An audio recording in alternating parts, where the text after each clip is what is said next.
Assalamualaikum warahmatullahi wabarakatuh. Halo teman-teman semuanya. Di sini kami akan membahas materi tentang pet analysis di aplikasi SPSS dengan dosen pengampu yaitu Bapak Hiskon Halal Syahaji, MSI PSD. Di sini perkenalkan, nama saya Kausarul Fila.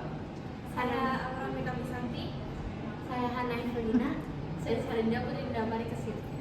Halo semuanya, saya Hana. Kali ini kita akan membahas tentang analisis jalur atau peta analisis di SPSS. Nah, sebelum praktik nih, kita harus tahu dulu konsep dasar itu seperti apa. Analisis jalur ini kepuasan dari analisis regresi. Tujuan itu untuk mengukur pengaruh tidak langsung. Jadi ada variabel independen lewat variabel intervening ke variabel independen. Nah, dalam peta analisis ini ada tiga variabel. Yang pertama variabel independen, variabel dependen, dan juga variabel intervening.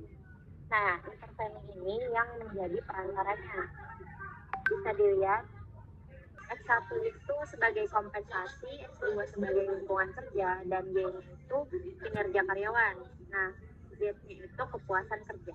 Nah, di sini ada pet analysis versus regresi biasa. Jadi di regresi biasa itu, pertama, satu pertama, kedua, mengukur pengaruh langsung, ketiga, jarang membahas mediator. Jadi X ke Y. Nah, pet analysis yang pertama beberapa persamaan regresi, kemudian kedua ada memisahkan indirect dan indirect effect, kemudian yang ketiga model berbaris teori dari X, M ke Y. Kemudian ada output yang dicari. Yang pertama koefisien standar, yang kedua nilai signifikan untuk hipotesis, yang kedua ada R pangkat 2 sebagai daya jelas model, di mana rumus itu direct plus indirect sama dengan total effect. Nah, yang kami gunakan pada metode pet analysis ini itu ada 4 variabel, yang mana terdiri dari 2 variabel independen, 1 mediator, dan juga 1 variabel dependen. Nah, untuk variabel independennya sendiri itu ada kompensasi. Kompensasi itu bisa berupa reward, gaji, insentif, lalu juga tunjangan. Nah, untuk independen yang X2-nya itu lingkungan kerja. Lingkungan kerja itu bisa meliputi fisik, sosial, kenyamanan, dan dukungannya. Nah, lalu di variabel dependennya itu ada kinerja karyawan. Kinerja karyawan ini menyebutkan rasa puas atas pekerjaan dan organisasinya. Nah, selanjutnya di variabel mediator. Variabel mediatornya itu kepuasan kerja yang menunjukkan produktivitas, kualitas, target, dan juga disiplin. Nah, di sini ada peta jalur dari input ke kinerja. Nah, panah utama menguji pengaruh langsung, sedangkan rute melalui kepuasan kerja menunjukkan pengaruh tidak langsung. Jadi di sini untuk tanda panah yang berwarna hijau itu atau biru muda ini itu menunjukkan pengaruh yang langsung ke dari kompensasi ke kinerja karyawan dan juga lingkungan kerja ke kinerja karyawan. Nah, lalu nanti yang dari warna ungunya ini itu akan menunjukkan dari kompensasi secara tidak langsung ke kepuasan kerja, lalu juga lingkungan kerja secara tidak langsung nanti ke kepuasan kerja. Nah, 4 hipotesis yang di rute yang diuji itu yang pertama kompensasi ke kepuasan kerja, semakin baik kompensasi semakin tinggi kepuasan kerja. Lalu hipotesis yang kedua itu lingkungan kerja ke kepuasan kerja, lingkungannya suportif meningkatkan kepuasan. Lalu hipotesis yang ketiga itu kepuasan kerja meningkatkan kinerja karyawan, kepuasan mendorong kinerja yang lebih baik.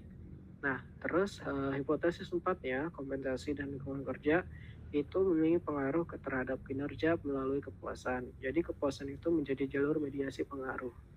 Selanjutnya kita masuk kepada praktik SPSS model 1 yaitu X1 dan X2 kepada Y. Kita langsung masuk ke variable view dan di sini ada type numerik dan desimalnya 0 semua, measure-nya scale semua.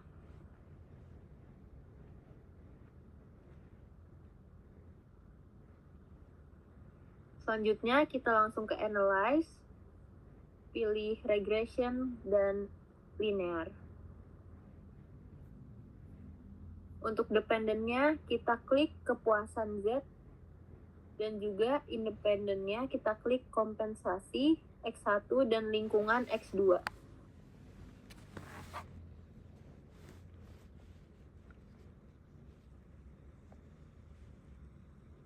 Kita ke statics dan kita pilih estimate, model fit, R-square, dan descriptive. Lalu klik continue dan oke.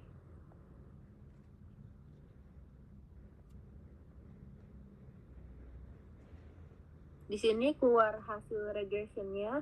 Yang akan kita bahas adalah model summary, ANOVA, dan koefisien. Di sini ada model summary, di mana R-square-nya 0,997.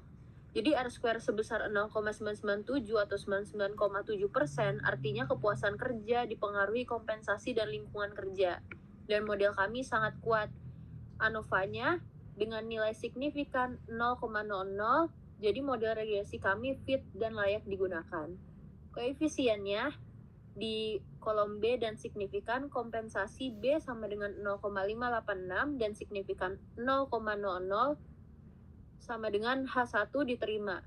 Jadi kompensasi berpengaruh positif dan signifikan. Setiap naik satu skor kompensasi, kepuasan naik 0,586.